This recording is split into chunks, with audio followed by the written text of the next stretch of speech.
வணக்கங்க. ஒரு வழியாக தோட்டத்து வேலையெல்லாம் முடிச்சு போட்டு நம்ம ஆலமேட்டுக்கு வந்தாச்சுங்க. நாட்டு சக்கரை எப்படி தயாரிக்கிறாங்கன்னு வாங்க பார்த்துடலாம். வழக்கம் போல் அப்பா நமக்கு முன்னாடியே வந்துட்டாருங்க. வந்து கிரஷரில் பால் அடிச்சிட்ருக்காருங்க.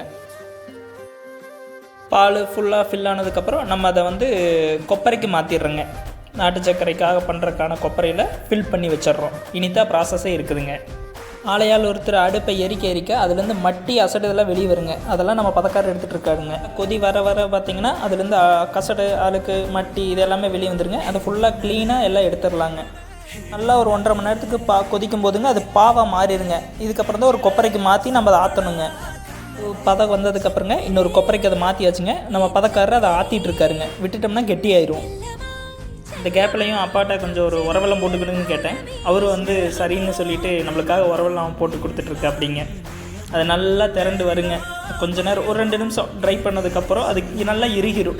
அந்த இறுகினதில் வந்து அந்த ஆலமேட்லேயே வந்து அந்த சூட்டோடு சாப்பிடும்போது அதனோட டேஸ்ட்டே வேறீங்க. பாவு நல்லா ஆடுறதுக்காக சைடு ஏற கட்டுவாங்க.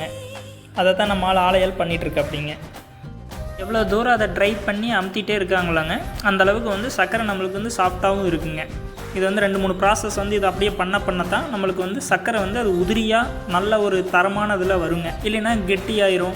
இப்போ நம்ம நாட்டு சர்க்கரை வந்துங்க ஃபினிஷிங் ஸ்டேஜுக்கு வந்துருச்சுங்க. நல்லா உதிரியாக தரமானதாக நல்லா குவாலிட்டியாக வந்திருக்குதுங்க.